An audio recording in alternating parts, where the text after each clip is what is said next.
صفحہ نمبر 55، آیت نمبر ہے 45۔ آیت نمبر ہے 45۔ بسم اللہ الرحمن الرحیم۔ الحمد للہ رب العالمین والصلاة والسلام علی سید الانبیاء والمرسلین وعلی آلہ واصحابہ اجمعین۔ اما بعد فاعوذ باللہ من الشیطان الرجیم۔ بسم اللہ الرحمن الرحیم۔ واضرب لهم مثل الحياة الدنيا كماء أنزلناه من السماء فاختلط به نبات الأرض فأصبح هشيما تذروه الرياح وكان الله على كل شيء مقتدرا۔ المال والبنون زينة الحياة الدنيا والباقيات الصالحات خير عند ربك ثوابا وخير املا۔ صدق اللہ مولانا العظیم۔ قرآن کریم نے ارشاد فرمایا، تمہاری زندگی کی مثال پانی کی طرح ہے۔ پانی کبھی بھی ایک حالت پر نہیں رہتا، تمہاری زندگی بھی کبھی ایک حالت پر نہیں رہے گی۔ پانی کو بھی کبھی قرار نہیں ہے، اس زندگی کو بھی کبھی قرار نہیں ہے۔ اس میں دیکھتے دیکھتے جوانی، سنبھلتے سنبھلتے ادھیڑ عمر شروع ہو جاتی ہے۔ آدمی ذمہ داریوں پر غور و خوض کرنا شروع کرتا ہے، بڑھاپے پر پہنچ جاتا ہے۔ بڑھاپے کی پریشانیاں لاحق ہوتی ہیں تو موت کا دروازہ آ جاتا ہے۔ اس زندگی میں قرار نہیں ہے۔ فرمایا تمہاری زندگی فصلوں کی طرح ہے۔ فصل بوئی جاتی ہے، کومبلیں نکلتی ہیں، سبزے پر عروج آتا ہے اور غلہ لگتا ہے۔ آہستہ آہستہ اس کا رنگ زرد پڑ جاتا ہے، کاٹ لیا جاتا ہے۔ اس کا بہت سا حصہ ریت کے ذرات میں، مٹی کے ذرات میں تبدیل ہو کر ہواؤں کی نظر ہو جاتا ہے۔ یہی معاملہ تمہارا ہے۔ جب فصل پک جائے، تیار ہو جائے، اس کو دنیا کی کوئی دوائی دے لو، کوئی طاقت دے لو، اس کو سونے کا پانی بھی پلا لو، اس نے ختم ہونا ہی ہونا ہے۔ پھل جب پک گیا اس نے گرنا ہی گرنا ہے۔ یہی معاملہ انسان کا ہے۔ جب یہ بڑھاپے کو پہنچ گیا، اس کو لاکھ کشتے کھلا لو، معجونیں کھلا لو، اعلیٰ سے اعلیٰ چیزیں کھلا لو، بڑھاپے پہ پہنچ گیا، اب کوئی چیز اس پر اثر نہیں کرتی۔ اگر موت سے کوئی چیز بچا سکتی ہوتی، کم سے کم دنیا کے بادشاہ تو یہاں سے جانا نہ چاہتے۔ دنیا کے بادشاہ تو یہاں سے جانا نہ چاہتے۔ وہ بادشاہ جوانی میں، اور آج کل کا تو جمہوری نظام آ گیا، اس سے پہلے جو بادشاہی نظام تھا کہ بادشاہ اپنے بیٹے کو اپنا ولی عہد مقرر کرتا تھا۔ اس وقت تو تاریخ میں ایسے دسیوں بادشاہ ہیں، 40 سال عمر ہے، جوانی میں جس وقت موت کی نظروں سے نظریں ملی اور اپنے بچوں کو دیکھا کہ بچے 12 سال کے ہیں تو خود رونے لگ گئے، چیخیں مار کے روئے کہ ہماری یہ سلطنت اجڑ رہی ہے۔ یہ اللہ تعالیٰ نے فرمایا کہ یہ اسی طرح ہے، دنیا کی زندگی کو ہم یوں ختم کر دیتے۔ ہاں، دنیا کی زندگی میں کچھ چیزیں ہم نے وقتی کشش کے لیے رکھی ہیں، اس دنیا کی زینت کے لیے رکھی ہیں۔ اس میں سب سے پہلے تمہاری مال اور اولاد ہے۔ یہ وقتی دل بہلانے والی چیزیں ہیں، مستقل نہیں۔ یہ وقتی دل بہلانے والی چیزیں ہیں، مستقل نہیں ہے۔ ایک میں نے یہ سورہ کہف میں یہ بات کئی دفعہ میری زبان پر آ گئی کہ زندگی کا کچھ مراحل ایسے آتے ہیں، اس وقت آدمی کو لگتا ہے کہ یار یہ اولاد بھی میرے کسی کام نہیں آ سکتی، یہ میرا مال بھی مجھے کوئی نفع نہیں دے سکتا۔ ہاں، وفا صرف اللہ کی ہے۔ اللہ تعالیٰ اپنے بندوں کو کبھی نہیں چھوڑتے۔ اللہ تعالیٰ اپنے بندوں کو کبھی نہیں چھوڑتے۔ جوانیں اور اولادیں جوان ہوتی ہیں، ان کی اپنی اولادیں آ جاتی ہیں، ان کے اپنے جہان اور اپنی مصروفیتیں ہو جاتی ہیں، بوڑھے ماں باپ کو کوئی پوچھنے والا بھی نہیں ہوتا۔ قرآن نے فرمایا باقیات الصالحات، ہاں جو چیز باقی رہنی ہے وہ تمہارا نیک عمل ہے۔ بھائی وہ کیا ہے؟ تمہارا نیک عمل ہے، اور وہ کبھی بھی فنا نہیں ہوگا۔ اور تیسری بات قرآن نے یہ فرمائی اس رکوع میں، قیامت والے دن ہم جب اس نظام کو بالکل ملیا میٹ کر کے میدان محشر برپا کریں گے، ہم تمہارے سامنے تمہاری زندگی کا ایسا نامہ اعمال رکھیں گے جس میں چھوٹی بڑی کوئی بات ایسی نہ ہوگی جو وہاں موجود نہ ہو۔ نمبر 2، جس طرح ہم نے تمہیں پیدا کیا تھا، جئتمونا فرادا کما خلقناکم اول مرہ، جس طرح ہم نے تمہیں پیدا کیا تھا اسی طرح ہم تمہیں لے جائیں گے۔ یہ درمیان کا جو ہے یہ تھوڑی بہتی زینت ہے۔ جس وقت تم پیدا ہوئے تھے بے لباس تھے، جناب قبر میں ایسے ہی جانا ہے۔ جس وقت تم پیدا ہوئے تھے تمہارے ساتھ ڈاکٹر، انجینئر، علامہ، پروفیسر، فلاں جٹ، فلاں بٹ، راجپوت، یہ ساری نسبتیں، کوئی چیز تمہارے ساتھ نہیں تھی، تمہارا نام بھی نہیں تھا، تمہارا نام بھی نہیں تھا، وہ پیدا ہونے کے 7ویں دن ماں باپ نے رکھا ہے۔ جس دن قبر میں جاؤ گے بالکل اسی طرح یہ ساری نسبتیں، ڈگریاں، سندیں، شہرتیں، مقبولیتیں اور معاشرہ کی یہ ساری حیثیتیں یہ دنیا میں دھری کی دھری رہ جائیں گی، یہ دنیا میں دھری کی دھری رہ جائیں گی۔ یہ تمہاری سندیں بعد میں تمہاری اولاد اپنے گھر کے کونوں میں زینت کے لیے آج کل کے شوکیسوں میں تو رکھے گی، قبر میں نہیں کہا جائے گا جی لائیے جی ماشاءاللہ آپ کے عالم کی جو سند ہے ہم آپ کو جنت کا ٹکٹ دے دیتے ہیں۔ وہاں کہیں گے بھائی سب کا اصول ایک ہی ہے، 3 سوال ہیں، لاؤ ان کے جواب کس کے پاس ہے۔ وہاں تو صرف عمل پر ہے۔ اس لیے قرآن کریم نے ارشاد فرمایا جس طرح ہم نے تمہیں پیدا کیا ہے ہم نے تمہیں اسی طرح واپس لینا ہے۔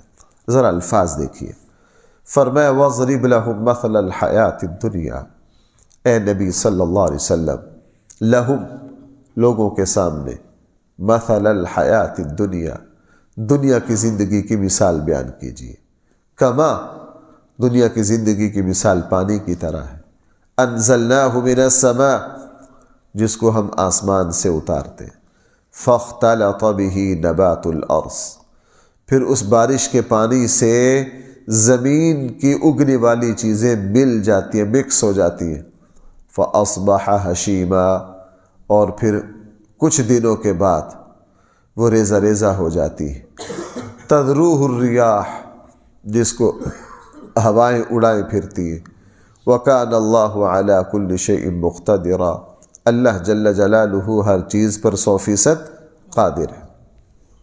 المال لوگوں اس کو تو اچھی طرح سن لو، مال، والبنون اور بیٹے، زینت الحیات الدنیا یہ دنیا کی زندگی کی بھائی کیا ہے؟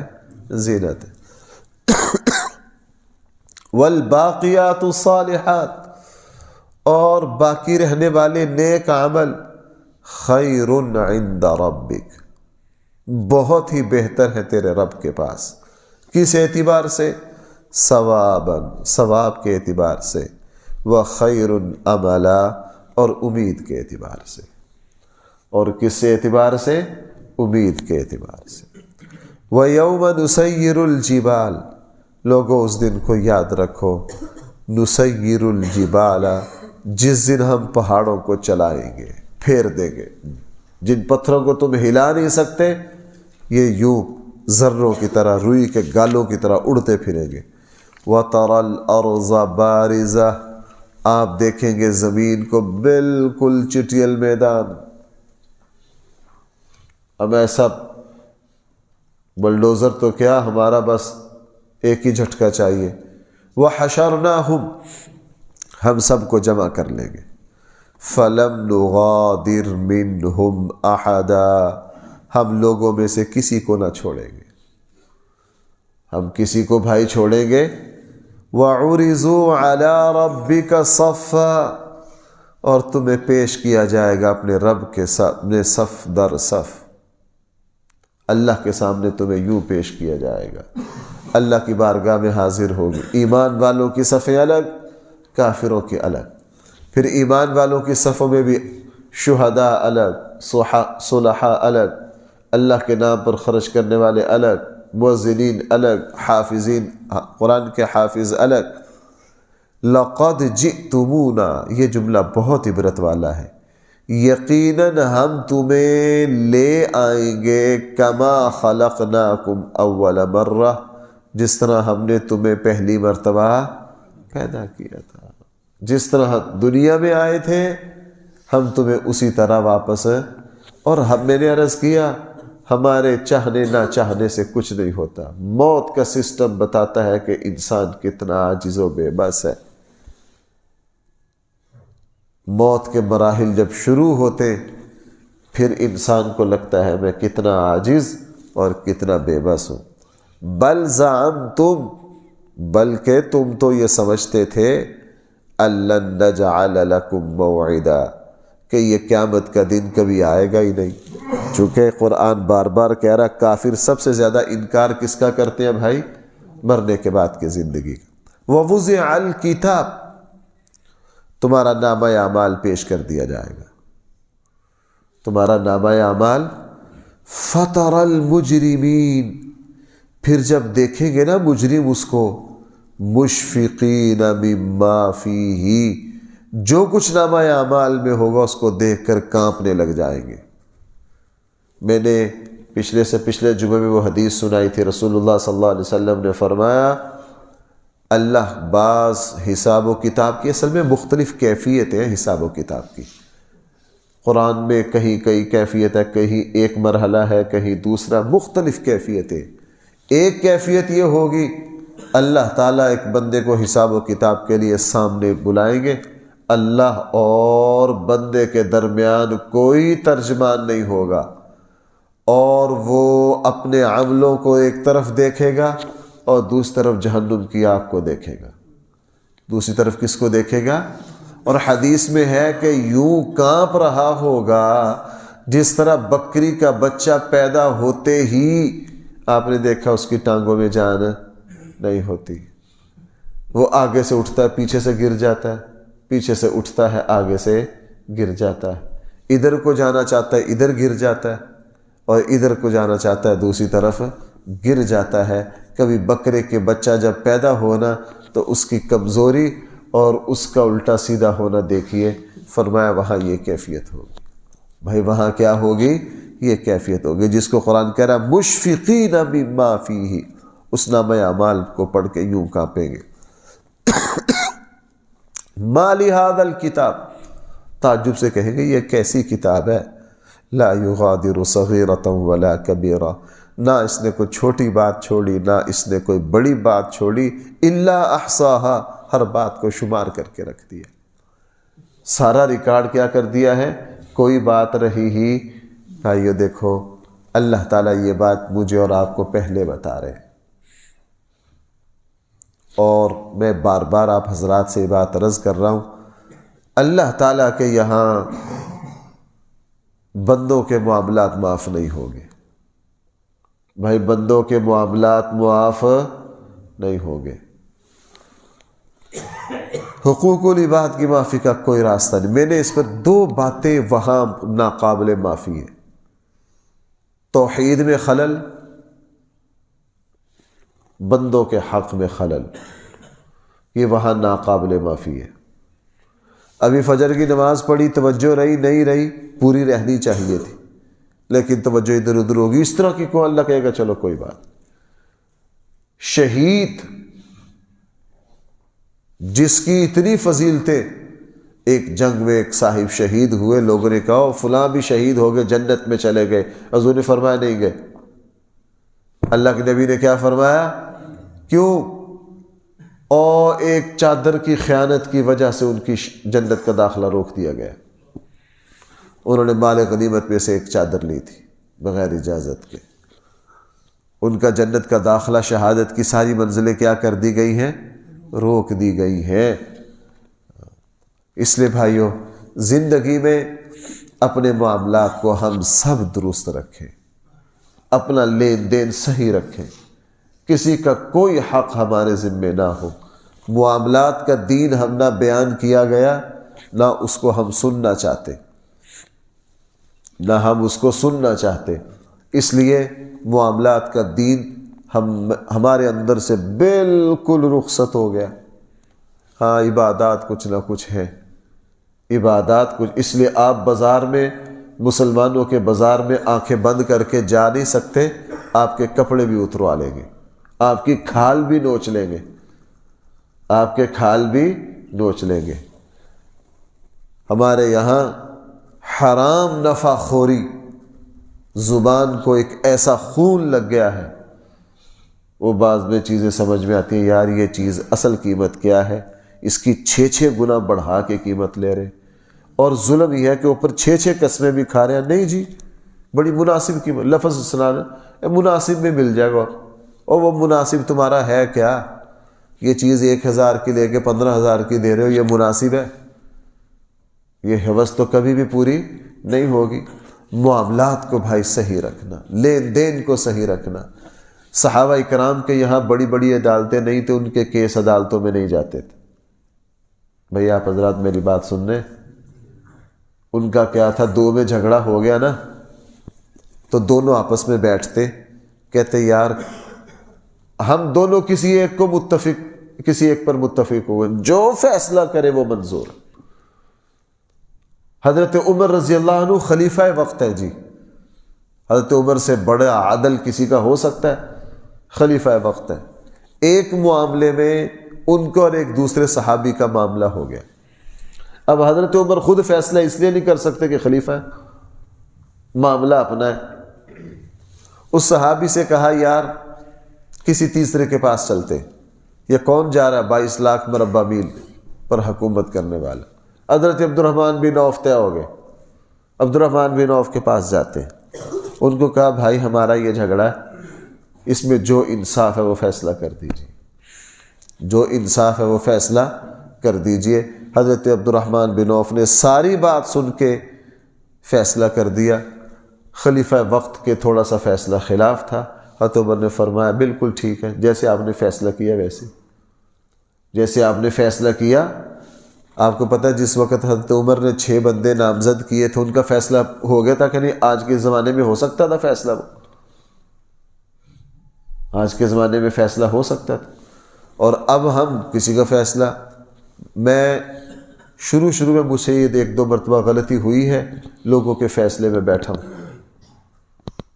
ہوتا یہ ہے کہ جس پارٹی کے خلاف فیصلہ گیا ہے وہ آپ کے پیچھے نماز پڑھنا چھوڑے گی، آپ کے سلام چھوڑے گی، ساری زندگی آپ کو، اور جھگڑا تمہارا۔ اب ہم تو کوئی بھی آ جائے نا جی فلاں فیصلہ، انہیں کہا نا بھائی معافی دے دو، سلام کرنا چھوڑنا ہے، نماز پڑھنی چھوڑنی ہے، یار ویسے ہی چھوڑ دو، آپ کی مہربانی، فیصلہ آپ کے خلاف جائے گا۔ آپ لوگوں نے نہ سلام لینی، آپ نے پھر یہاں تک کہنا ہے پیچھے جمعہ پڑھنا جائز نہیں، آپ کی مہربانی فیصلہ کہیں اور سے کروا لیں۔ کیوں؟ ہم نے اپنے معاملات کے دین کو نہیں سمجھا، معاملات کے دین کو نہیں سمجھا۔ بھائیوں معاملات کی اونچ نیچ میرے اور آپ کی قبر کو برباد کر دے گی۔ معاملات میں کمی زیادتی میدان محشر میں ہمیں ذلیل و رسوا کر دے گی، وہاں سوائے شرمندگی کے کچھ نہیں ہوگا۔ اپنے معاملہ دیکھو یار، میں بات پہ کیسے عرض کروں، اللہ کے نبی کوئی فیصلہ کر دیں پھر تو غلطی کی گنجائش نہیں ہے۔ بھائیو بولو ذرا۔ ایک حدیث سناتا ہوں آپ کو، صحیح حدیث ہے، مسلم میں ہے۔ اللہ کے نبی نے فرمایا 2 بندے میرے پاس مقدمہ لے کر آتے ہیں، ایک بولنا جانتا ہے، دلیل دینا جانتا ہے، اس کو پتہ ہے مقدمہ کیسے پیش کرتے ہیں، دوسرے کو پتہ نہیں ہے۔ وہ جو چرب لسان ہے نا، جس کو بولنے کا پتہ ہے، پنچایت میں چکر دینا آتا ہے، وہ اگر اپنی زبان کے بل بوتے پر مجھ سے فیصلہ کروا لے، یاد رکھے کل قیامت والے دن وہ اللہ کو دھوکہ نہیں دے سکتا، مجھے دھوکہ۔ اب یہاں سوال پیدا ہوا، بندوں کے معاملات میں اگر کوئی بندہ اللہ کے نبی کے سامنے چرب لسانی کر کے فیصلہ اپنے حق میں کروا لے تو بھائی کل قیامت والے دن پھر وہ بھی پکڑا جائے گا۔ یہ کون کہہ رہا ہے؟ یہ ہمارے آقا صلی اللہ علیہ وسلم۔ دنیا کے 2 نمبر کاغذات بنوا لیے، اب ہمارے سامنے اتنے معاملات آتے ہیں، فلاں جگہ پیسے دے کے یوں بے ایمانی کر، بھائی لاکھ بے ایمانی، سپریم کورٹ بھی فیصلہ کر دے، اللہ تعالیٰ کے یہاں یہ تمہارے گلے پڑے گا. جب نبی کے فیصلے میں اگر تم بے ایمانی کرو گے تو اللہ کے نبی کہہ گئے ہیں کل قیامت والے دن تم نے اس کا کیا کرنا ہے. اس لیے وہ کہے گا لا یغادر صغیرۃ ولا کبیرۃ الا احصاها. صحابہ اکرام کتنے حساس تھے معاملات میں. میں نے ایک بات آپ کو بارہا سنائی ہے. حضرت زبیر کا جب انتقال ہوا بہت سارا قرض چھوڑا. صاحبزادے کو حضرت عبداللہ بن زبیر کو وصیت کی. میں نے ان کے قرض کی تفصیلات بھی سنائی ہے نا کئی مرتبہ. اس میں ایک بات ہے صحیح بخاری میں آتے ہیں جب سب کے قرض دے دیے برکت کی وجہ سے سارے معاملات درست ہو گئے. اب رشتہ دار آ گئے. ان کی والدہ سوتیلی مائیں آ گئی کہ بیٹا اب تو تقسیم کرو سارا. کہا نا 4 سال حج پر اعلان کروں گا. میرے ابا سے کسی کا لین دین تو نہیں. بھائی کتنے سال؟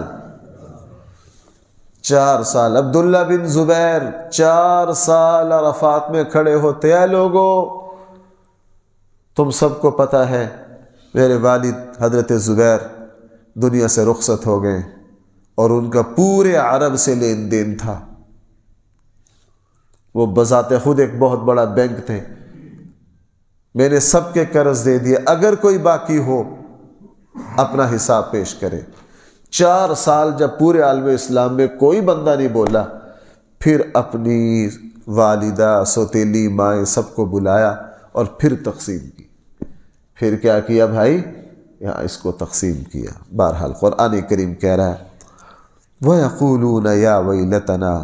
اس نامہ اعمال کو پڑھ کے لوگ کہیں گے ہائے تباہی ہمارے لیے. مَا لِهَذَا الْكِتَابِ. یہ کیسی نامہ اعمال ہے.